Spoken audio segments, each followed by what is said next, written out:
Merci d'avoir cliqué sur la vidéo. Si mon travail te plaît, n'hésite pas à liker, partager et à t'abonner bien sûr. Et pour le reste, j'espère que la vidéo te plaira. A plus. Bonjour à toutes et à tous, c'est Steli68, j'espère que vous allez bien les amis. Aujourd'hui, le gameplay découverte de Baton Kaitos 1+2 HD Remastered. Le gameplay ne se déroulera pour ces vidéos que sur le premier épisode qui était sorti, bien entendu, sur GameCube en Europe, alors que le Origins, donc le deuxième épisode, mais à la base c'était Baton Kaitos Origins, était uniquement sorti aux États-Unis et au Japon. Donc c'est une première en Europe que nous allons le découvrir. Le seul souci de ce Battle Kaitos Origins, malheureusement, c'est qu'il est uniquement en anglais et il n'y a pas eu de sous-titres en français. C'est dommage pour comprendre tout le lore, tout l'univers, tout le scénario. Il faut vraiment être bilingue et parfaitement comprendre l'anglais, ce qui n'est pas le cas, ce qui n'est pas mon cas, bien entendu. Mais il est vrai que c'est un jeu que j'ai envie de faire quand même parce que le premier Battle Kaitos sorti initialement sur GameCube était absolument incroyable, d'accord, édité par Bandai Namco, et c'était le jeu créé par Tricrescendo et Monolith, bien entendu, qui ont travaillé conjointement, afin de nous sortir ce jeu magistral qui fait partie, selon moi, des 10 meilleurs RPG de l'histoire. Et de leur découvrir sur Switch aussi, je trouve que c'est une très très bonne chose, que ce soit pour les joueurs, nouveaux joueurs qui n'avaient pas découvert Battle Kaitos, qui n'avaient pas joué à la GameCube, mais également pour les vieux de la vieille comme moi, qui vont redécouvrir ce jeu absolument admirable, que ce soit dans son OST, dans son histoire émouvante, dans son univers vraiment pertinent, avec une direction artistique de toute beauté. Avant de commencer de vous faire la vidéo, je voudrais remercier particulièrement, alors je ne le connais pas du tout, un gars qui s'appelle Romain. J'ai reçu un MP, alors je pensais que c'était un canular, j'ai reçu un MP sur Twitter, pour savoir si j'allais parler de Baton Kaitos, faire une vidéo sur Baton Kaitos. Alors, ma réponse a été simple. Oui, je compte en parler parce que c'est un jeu que j'ai adoré, il fait partie de mes 10 meilleurs RPG de l'histoire. Quand je prendrai le jeu. Donc pour le moment, j'ai dit, pour l'instant, je n'ai pas la possibilité de le prendre, donc j'attendrai plus tard, je me le prendrai. Voilà, j'ai juste dit ça, ni plus ni moins. Et j'ai reçu, dans le quart d'heure qui a suivi, un code de jeu. Je me suis dit, qu'est-ce que c'est que ça? Il m'a dit, écoute, voilà le code. C'est le jeu en démat. C'est le code du jeu en démat. Prends-toi le jeu, je veux que tu en parles sur la chaîne. Et je vous répète, je pensais que c'était un canular. Bon, je fais le code et effectivement, j'ai vu sur ma Switch que c'était bien le jeu Baton Kaitos 1+2 HD Remaster. Donc, je suis surpris, je suis touché. Donc, merci Romain. J'imagine que c'est un abonné de ma chaîne, bien entendu. C'est un très beau cadeau. C'est un très beau cadeau, je ne m'y attendais pas. Ravi parce que c'est effectivement un jeu que je voulais faire, mais que je ne pouvais pas pour l'instant. Et donc, je suis extrêmement touché. Merci pour ce cadeau. Maintenant donc, comme tu m'as demandé, je parle de Baton Kaitos 1. Et du coup, je ferai plus tard une vidéo sur le Origins. C'est parti.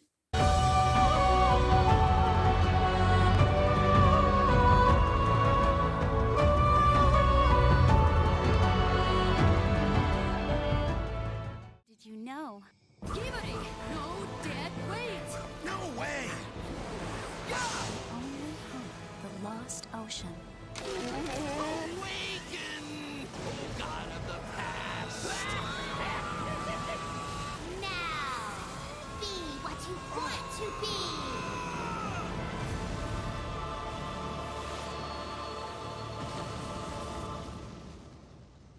Someday you will know. Alors les amis, bien entendu, comme je vous ai dit en intro, déjà merci Romain, sacré cadeau, c'était une belle surprise. J'ai quand même des bonnes surprises avec ma chaîne, des gens très gentils, qui vraiment ont le cœur sur la main et par moments peuvent me surprendre, c'est incroyable, c'est quand même une belle aventure humaine. Donc maintenant, passons à ce Baton Kaitos. Inutile de vous préciser que Baton Kaitos 1, sorti initialement sur GameCube, d'accord, est un chef-d'œuvre monumental, il fait partie, comme je vous l'ai dit en intro, de mes 10 meilleurs RPG de l'histoire. Et c'est vrai que quand il avait été annoncé lors du Nintendo Direct, j'avais été particulièrement ravi parce qu'aujourd'hui Baton Kaitos est un jeu tellement recherché sur GameCube qu'il ne se trouve pas à moins de 70-80 euros quand même.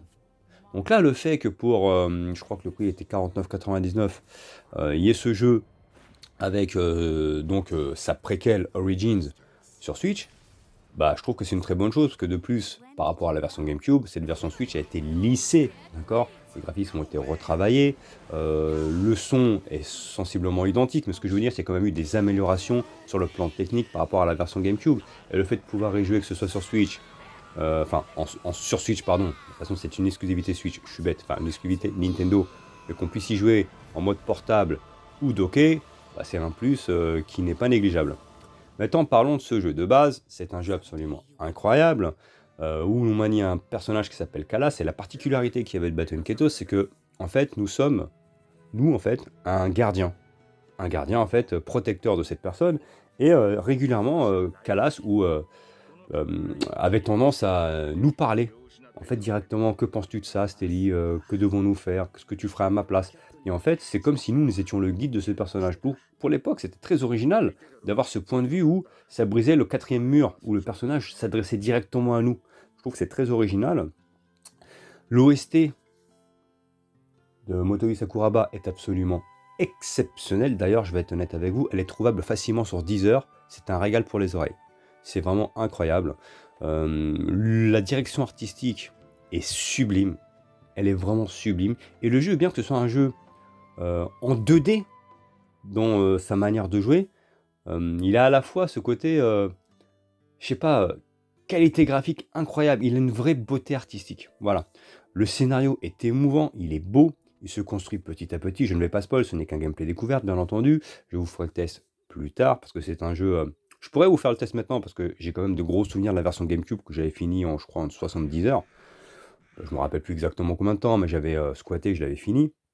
Mais je préfère quand même rejouer dans cette version Switch pour vous donner un test définitif sur cette version Switch. Qu'est-ce qui change par rapport à la version GameCube? Est-ce qu'il y a des choses qui ont été améliorées? Est-ce qu'il y a des choses justement qui ont été peut-être moins bien optimisées? Parce que je ne pense pas, bien entendu, parce que là pour l'instant c'est du tout bon. Techniquement le jeu il est très beau, même si vous constaterez pendant la vidéo que lors des combats, lors des gros coups, il y a encore des chutes de framerate. Hein. Alors est-ce qu'ils ont gardé ça de l'époque? Ou est-ce que c'est vraiment que sur Switch, en fait, on se rend pas compte, mais ouais, il y a quand même un problème de framerate.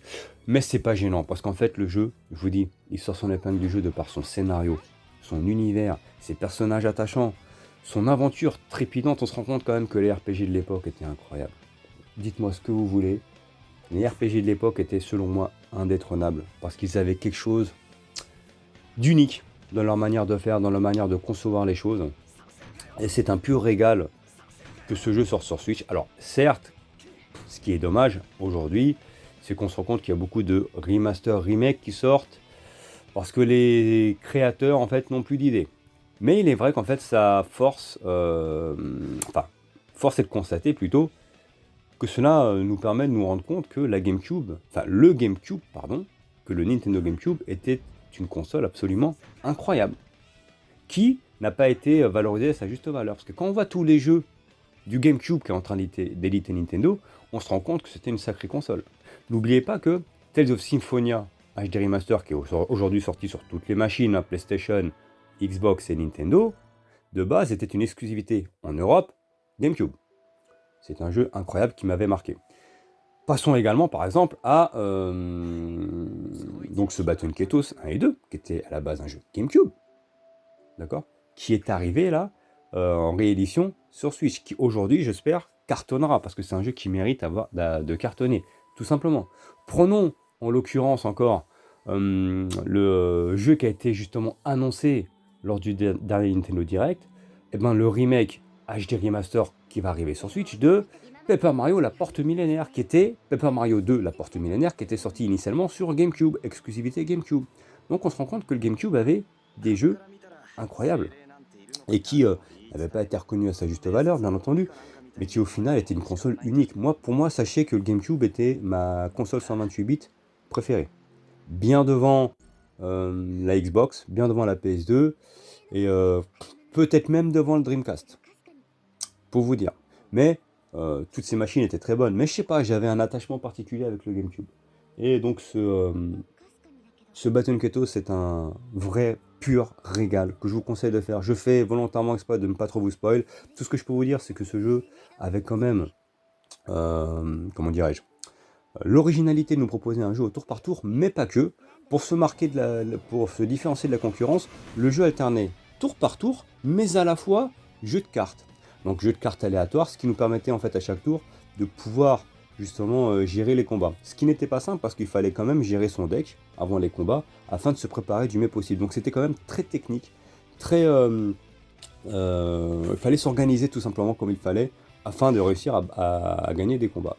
De plus, quand on gagnait de l'XP, il ne montait pas automatiquement. Il fallait qu'on aille dans une, comment dirais-je, une sorte de chapelle, prier afin d'augmenter de niveau. Donc je trouve que c'était original parce que l'XP gagné, en fait, il fallait qu'on aille à un endroit précis afin de monter de niveau, ce qui fait que ça changeait en fait, même de ce qu'il y a aujourd'hui, hein, où tu montes d'XP automatiquement et basta. Non, il fallait aller à un endroit précis pour monter d'XP.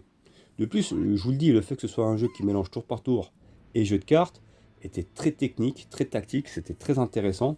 Et de plus, il y avait l'originalité des Magnus, donc, parce que ces cartes s'appellent les Magnus, ce qui permettait de capturer l'essence en fait de certains matériaux, par exemple en l'occurrence des explosifs.